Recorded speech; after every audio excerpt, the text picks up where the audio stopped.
Hello and welcome to the Greater Reston Living Podcast, where we cover everything happening in Reston and Herndon. I'm Graham. And I'm Kathy. And today we are going to be talking about one of the largest developments that really isn't being talked about very much in Reston. There's a lot going on, as there always is. New developments popping up everywhere. But there is one that seems to be going under the radar a little bit, Kathy, and I think people will be interested in this one. This is over near Reston Station, but on the south side of the toll road. We're going to go over all of those details in just a bit. But first, let's catch everybody up on what's happening, little roundup style. Midnight Treats. We went over to Midnight Treats. We took a trip over. And, Tell us about Midnight Treats. What is it? Well, it's a cookie shop. They used to be over at Plaza America on the behind the building, so it didn't get much foot traffic. But now they are at Reston Town Center, right on the pavilion. Yep. So when you're at the summer concerts, you can grab a cookie, or you're ice skating, you can grab a cookies. These cookies are big. Well, I think people are familiar with Crumble. I think that's like the popular cookie place, or Insomnia cookies. Yes. Maybe if people have kids that went to college or something, there's usually an Insomnia cookie in these college towns or something. And they deliver till 4 a.m., but that's not Midnight Treats. Well, I mean, maybe, do they deliver to midnight? I don't even know. I don't know. I don't think so. It's one of those cookie craving type of spots. But the interesting thing is it was vegan. And from this meat eater's point of view, I was like, oh, I don't know. And then when I tried them, I couldn't believe that they were vegan. They taste better. And less sugar than the other ones. Less sugar, taste better, taste lighter, but the flavor is better than the Crumbles of the world, I'm going to say. And the other thing is these are homegrown people, right? It's a local family. There's a handful of locations, Reston being the newest one. And I know that they had to have a lot done to prep and get the store up and running. So we popped in and we had 4 ginormous cookies. Yeah, they were pretty big. I mean, we're still eating them a week later. They're done. I ate the last. Oh, geez. Well, all right. So cool. So anybody should check that out. Midnight Treats is open now. Well, let's share the ones that we had. We had the chocolate chip, the classic chocolate chip. We had the marshmallow, the fun-looking marshmallow, gooey one. And then Graham, wherever he goes, he's always has to have the cinnamon twist, anything with like a Cinnabon. Yeah. I love that's your fave. Yeah. But nothing beats the Cinnabon still, even though it's, the chain. The chocolate. But that's okay. I like the chocolate the best. It was okay. It was cool. Really so people should check that out on the pavilion in Reston Town Center. There was another opening, Kathy, where we checked it out recently, NH44 Brewing. Mm-hmm. This one, let me set this up real quick because we had been tracking 3 new breweries in Herndon. Last year we did a video about 3 new breweries coming to Herndon, and it took them all longer to open than we were expecting. And I got to be honest with you, I did not expect this NH44 to even open. I thought, oh, these other 2 are going to open first. Never heard of NH44, don't know what it's about. It didn't have a whole lot of public information, not a lot of marketing around it or anything. Ornery Brewing was the first one that finally came out. They had a location in Fairfax, I think one out in Manassas area or something as well. And then they now are in Herndon. That was the first to open. Yes. We thought maybe Voodoo Brewing was going to open soon. It's supposed to open soon. It's not open yet. But NH44 kind of snuck in there. And NH44's full name is the NH44 Indian Brewing Company. So this is a unique kind of brewery because it's based on, the country of India, essentially, yes. the flavors and everything. What did you think? And it's named after the National Highway. That's the name, National Highway 44. Yeah. So which actually it's a super long highway. It's on their menu. It goes straight north to south, south to north through the center of India. So essentially, goes over all kinds of terrain and what have you. And I think that was part of the concept they wanted to And we've been bring walking by trying to figure out where it's going to be at Arrowbrook Center. Arrowbrook Center. For those who don't know, where is Yes. that? It's, the Paris Baguette and In there's a, Herndon, south yes. side of the toll road, across from the clock tower area in that McNair Coppermine Innovation Center area, right? Anyhow, so we went on a Friday night because we had to check it out. We had to know what it was about. We went during the soft opening, so they only had 3 beers on tap. So I got the lager, which was lovely. Yeah. And then And it had a little different flavor to it. Some kind of spices in that, but not overpowering, but just something a little bit different. It was nice and light. And then we had the chicken tikka pizza. Yeah. So we made sure Graham didn't have any of the veggies on there because he didn't want those, but I had them. See, not a vegan. And then we had the spicy French fries, which were really good.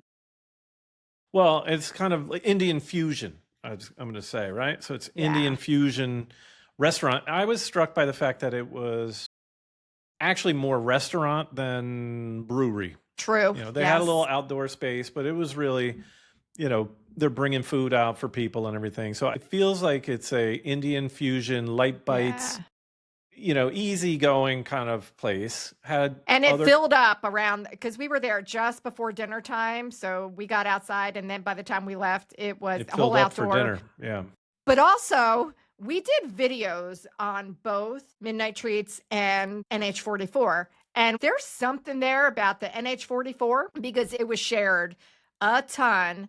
And it's almost at 40,000 views. So I'm guessing people are anticipating this and people are sharing it. And hopefully it's driving business over there. So people are looking for something, a different kind of brewery experience or beer experience, right? Yeah. Okay, cool. And then other quick couple things. North Point area has a new playground, Kathy. It's called Reston North Park. It's just on the back end of where the Home Depot is. I was just thinking, whatever, new playground. But apparently you met up with one of your clients and they were like, we're loving that place, or what? What's the story? Yeah, so she has a little boy and they are moving from Falls Church and they just purchased a townhouse in Reston. And Falls Church schools got out a little earlier, so they were coming and not everything was open. The pools weren't open, so she's like, we're going to go hit the playground and then we're going to go hit one of the pools that were open. But her little one really enjoyed the playground. I saw photos of it. It looks great. Like if I was a kid, I'd be there. Fun one. Okay. Yeah. And you know what? I was looking at what's going on 4th of July wise. We've got, there's always the big fireworks show over at Lake Fairfax Park in Reston. And this year they're doing something a little bit different. They're doing a drone display instead of the fireworks, which I was a little surprised by.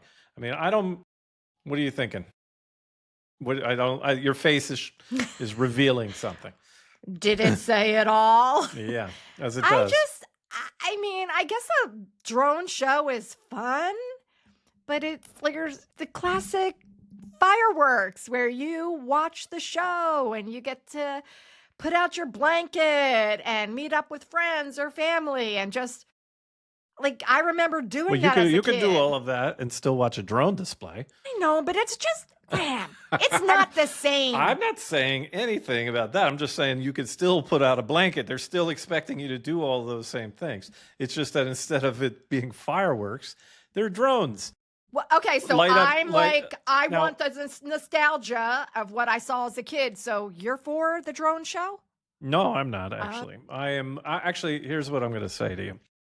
A drone display show is probably fine, probably looks good, probably interesting, but not as a substitute for. I would like to see it in addition to. So if you wanted to have a drone display, that could be kind of cool, and then follow up that drone display with some fireworks. Some real, that I would like to see. All-American fireworks.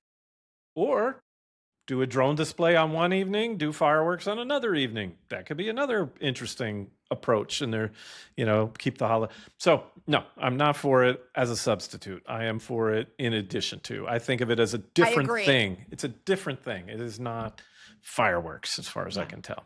But who knows? I've never been to a drone display. Maybe I would fall in love with it when I go there, but we'll see. I guess we might have to. Maybe we'll check it out. I We'll don't see. know. All right. And then the last thing I had before we get into our big topic of the day is school's out now. Summer school's out. And what I've been seeing, I've been tracking this a little bit, not only in the local news, I've been seeing this as kind of a national trend. And that is the e-bike scourge, I'm going to call it, which basically now the kids are out, apparently parents are buying their kids these supercharged e-bikes. I'm going to put that in quotes because not all of them are actually e-bikes. They're sort of like mini motorcycles, electric powered motorcycles. And they're zooming around all over the place with these things. I'm not sure parents even know what their kids are doing on these things. It's kind of amazing to me. They're going 30 miles an hour. They're taking over streets. I saw a photo of about 40 or 50 kids taking over a highway. I think this was in Arlington, Crystal City, somewhere like that. Wow. And they just basically were, blocking off the highway and riding with wheelies and so on and so forth. It was insane. But there have been a lot of situations like in the town of Vienna, on the W&OD. Okay, people are just zipping by. If you thought it was a problem, if you were a runner or a walker or a dog walker on the W&OD and you thought maybe a regular cyclist was a problem because they don't always let you know they're coming along and they zip past you, these things are going at twice the speed and almost never have any etiquette. They don't let you know they're coming. You can't hear them. They're not really pedaling. Well, if they're crazy. kids, they probably don't know the etiquette to say, on your left, passing. So there are rules and there are ways to be safe. I don't think that they should be on the W&OD. I think they're way too fast for it with the, people horseback riding, biking, strolling, jogging. Yeah, I want to show this real quick here too, where this was written up in the Fairfax Now. And you can see it's like they're mini motorcycles on this. Here's a picture of them on the W&OD. They have to put a sign up. I think this is over by Hunter Mill Road. Yes. Where it says e-bikes that exceed 20 miles per hour are prohibited. So first they're starting to have to warn people.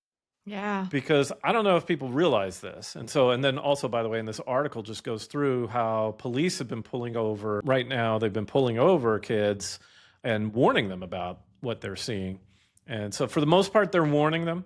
But I think it's, if it keeps going like this, they're going to start citing kids. And who knows? Parents need to get a hold of this. This is what some of these kids are driving. These are they're motorcycles. Legitimately dirt bikes, right? And so they happen to be powered by electricity, but they go fast. These are not even e-bikes. They're just being called a bike because they're like a dirt bike. But dirt bikes, motorized dirt bikes are really motorcycles that go on the dirt. Okay. Same here, just because it's powered by electric. So I'm hoping those kids are wearing helmets. I have been seeing some with helmets. I know a lot of people see them without, but I have been seeing some with actually like motorcycle style helmets, at least some of them in our neighborhood. But yeah, don't do it on the W&OD. Don't do it on the W&OD. If you're on the W&OD with an e-bike, it needs to be Class 1. This is what I think a lot of parents don't know, is that there are different classes of e-bikes. Class 1, Class 2, and Class 3. And on an e-bike, Class 1 and Class 2 are the only ones allowed. I mean, on W&OD, those are the only ones allowed. And they are ones that typically have gears, and when you pedal them, they still act like a bike, but they are pedal-assisted e-bikes. So if you're going up a hill, it's easier to go up a hill. Like a Lime bike? Closer to the Lime bikes that we went on, that we talked about in the previous episode. And the Capital Bike Share has some e-bikes. And yes, you're pedaling, and the pedaling is not difficult, but the pedaling is what is telling the bike how fast or slow to go. So you can kind of feel the speed. But these class 3 bikes often are just throttles. So they either have a button or a throttle. You'll see that they're not even pedaling. And they're just coasting along and then zipping up to, 28, 30, even more if it's not a class 3 and it's a motorbike. So, and they're trying to post some, public service, like here's the town of Herndon posting like, you got to know the difference here. There's e-bikes, class 1, class 2, class 3. By the way, class 3 require helmets. Okay, you can be on the road with class 3, but you can't be on paths like the W&OD. Then you have mopeds, which must be on the road, can't go on a path at all, require registration, require a helmet, and motorcycles, right? But they're starting to blur, and I think that's causing people confusion. And I guess there's parents out there saying, yeah, I don't have a problem, and they just buy their kid whatever they say they want, and it happens to be something that they didn't realize can go 30 or 40 miles an hour. And could be dangerous. That's the only thing I can imagine is I don't know why they would give them to their kids otherwise. Kind of crazy to me. Or, kids can be doing part-time jobs, and that's what they're saving for. So maybe it's not the parents all the time. Yeah, I guess that's true. All right, can we get into our big topic here? We had a lot to cover. It's been a while. I think let's get into our big topic of the day. And this is actually, like I said at the top, there are so many different developments happening. We have covered many of them, both here and sometimes in our short form video. You'll find usually overviews of these projects on our blog. We have a big one for this project that we're going to be talking about today as well. We'll go through that and we can link to it. But essentially, what we're talking about is a proposal from Comstock, which is the developer of Reston Station.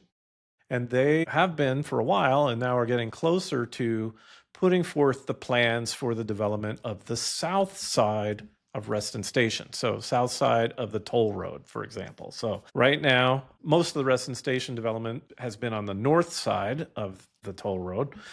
And we had the JW Marriott build out, the Google buildings over there, and all of that good stuff. And then to the east, across Wiehle Avenue, we're anticipating some development there. There's some old buildings that are supposed to get knocked down. There's some updates to be made there. We'll cover that in a future episode. But you've got the townhouses over there, a few condo and apartment buildings are built over there. And that's called Reston Station is that the Midtown area, right? Or Reston Row? I can't remember. Midline, I think.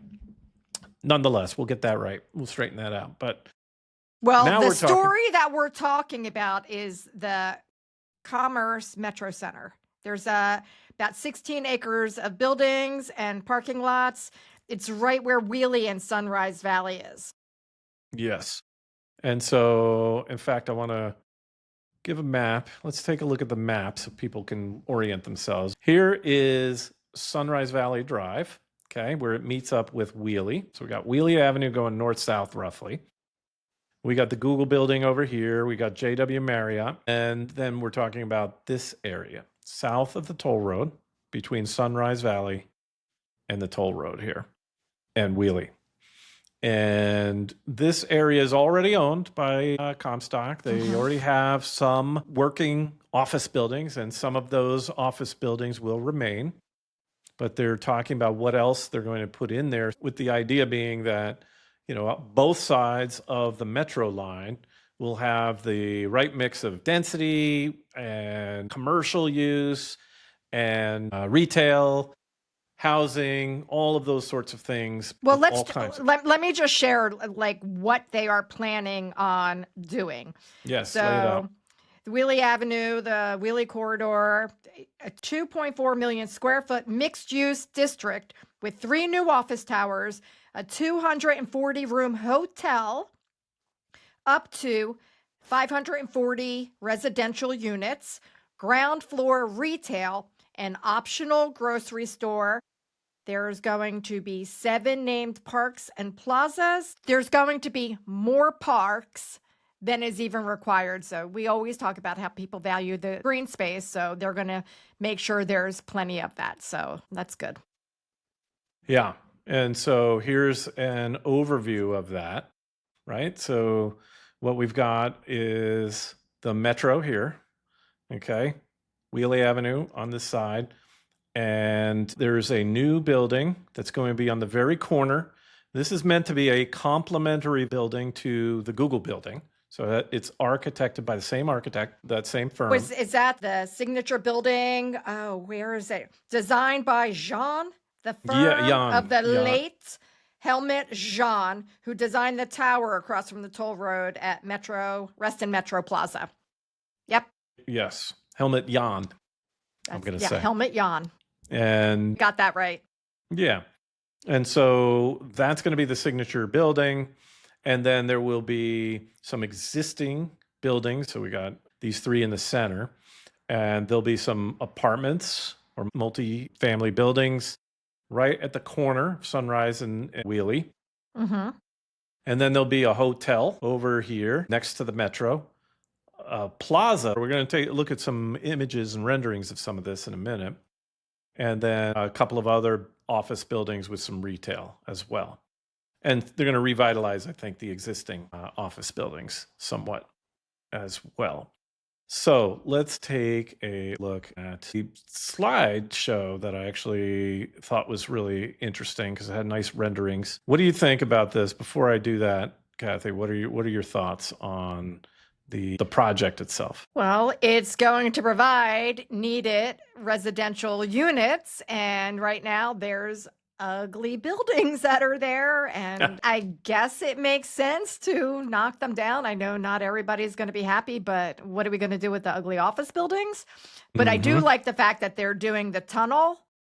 I'm sure we're going to talk about that. Yeah. Show that. Well, a minute. Hold on to that thought on the tunnel.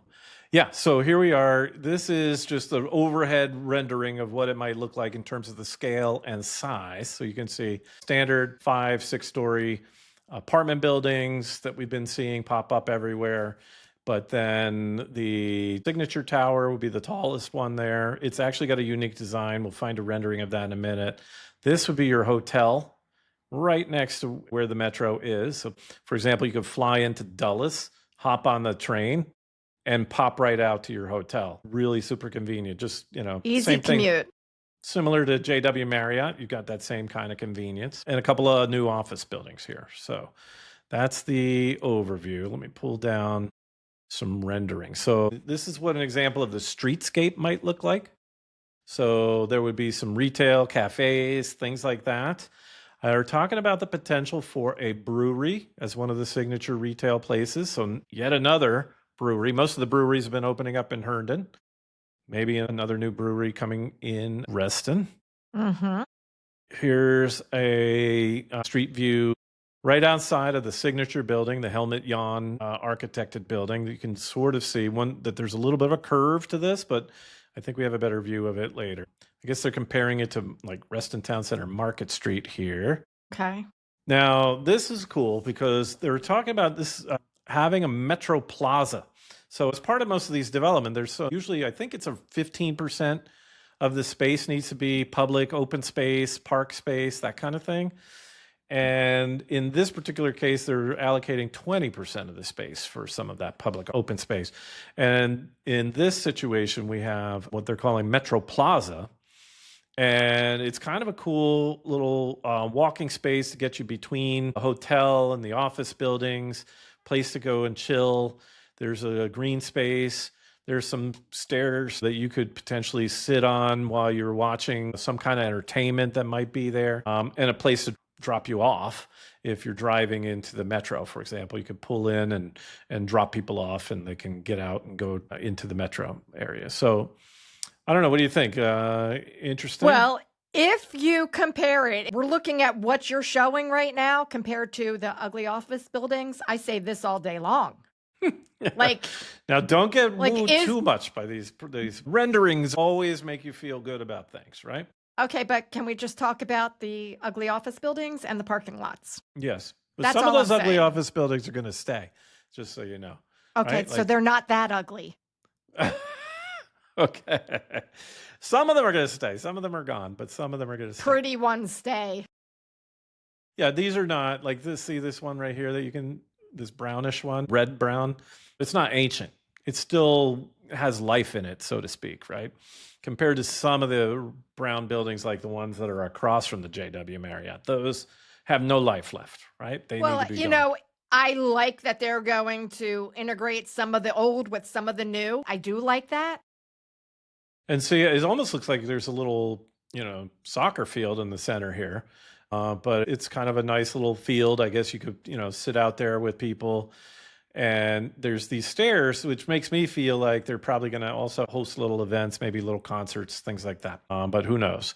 And then this is another rendering of it. And you can see that what they're talking about is building the garage, the parking below the plaza and having a road in and out that's underneath. So it's not dominated by cars, this plaza, this area. This will be more of a walking kind of a place. Here's some Yeah, just but different angles. everybody complains about all the parking. We hate garages, but hopefully, Yeah. parking won't be that bad. Hopefully it won't be too tight getting in there. Yeah. Now, there is one interesting part about the Metro Plaza too, is that you'll notice here's the walkway across to get to the metro station that's in the center of Dulles Toll Road. It links up at level ground with this plaza, which is kind of cool. So they're building up the plaza so it matches exactly with that walkway. So there's no transition. You don't have stairs or anything to worry about here. Now, there are still the elevators to get down to the bus station that's down below on the toll road exit ramp. But if you're coming in and out of these office buildings or you're coming straight from the metro, it's all linked up in smooth transition, I think. Where's the tunnel? Okay, so the tunnel. So there's now Let's not forget that. Let's not forget that. Yeah. Let's just, we'll get there.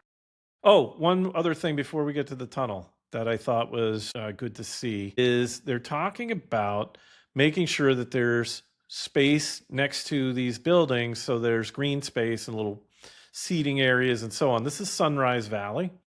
And they're also putting a little bit of a bike path. So there's a bike path separated from the pedestrian path, which to me is desperately needed on that Sunrise Valley because, there's more apartments and other things along the way, townhouses, as you get further west on Sunrise Valley. And if you are riding on a bike, it's not an easy road to ride on right now.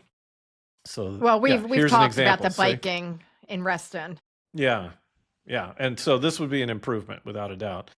One of the important things about these kinds of developments, and I think the county is looking at this and zoning and planners are looking at these kinds of things more, is how are these neighborhoods, these new neighborhoods and developments going to link up to either existing neighborhoods or other future neighborhoods?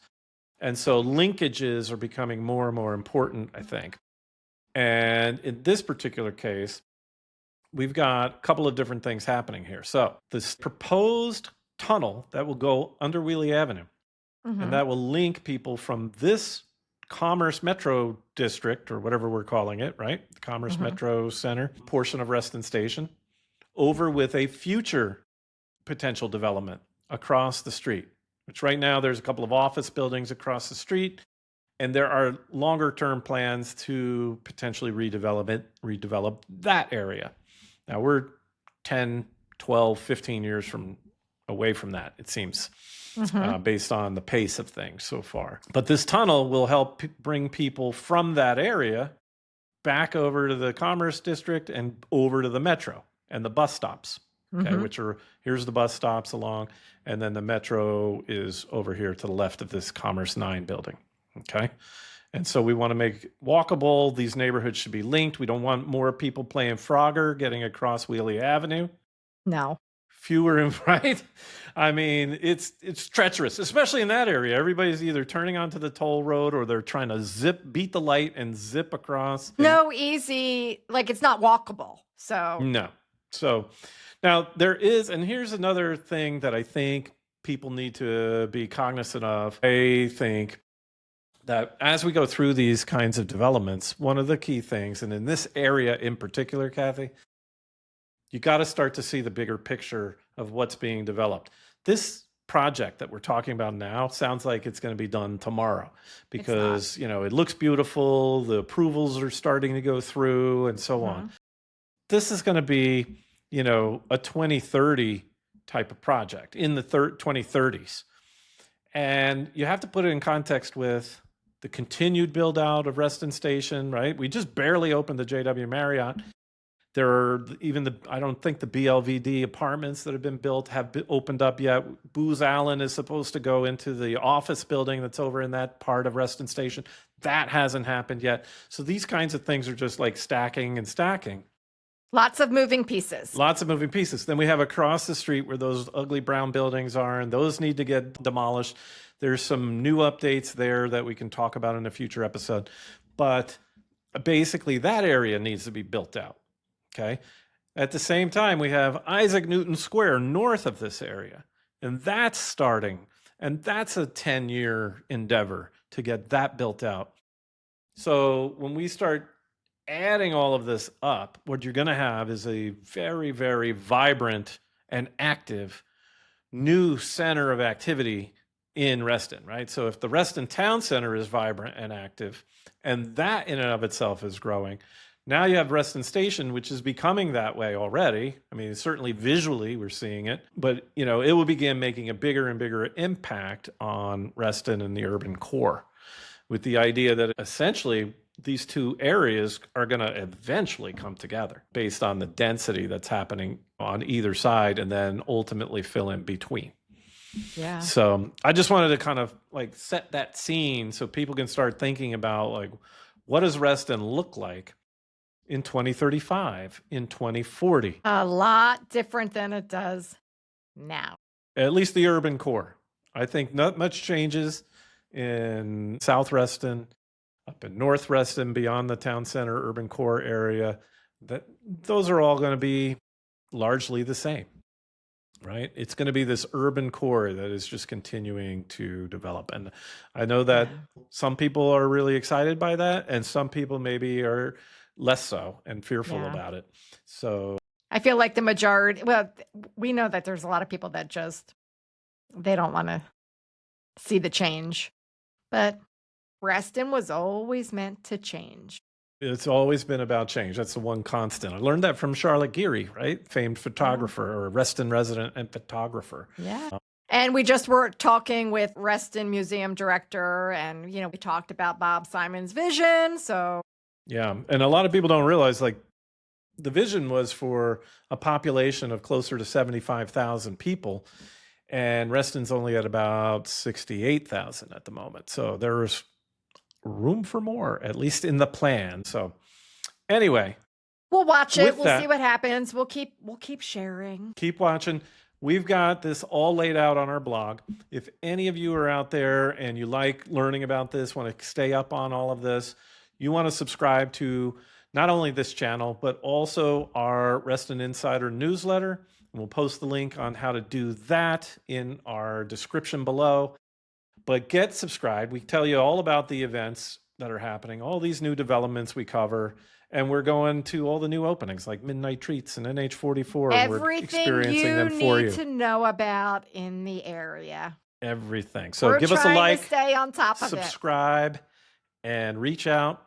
And if you need help either moving from or moving to the Reston and Herndon area or anywhere in Northern Virginia, you know who to call. Kathy and Graham. All right, with that, Kathy. That was fun. That's a wrap. That's a wrap. See you, Reston.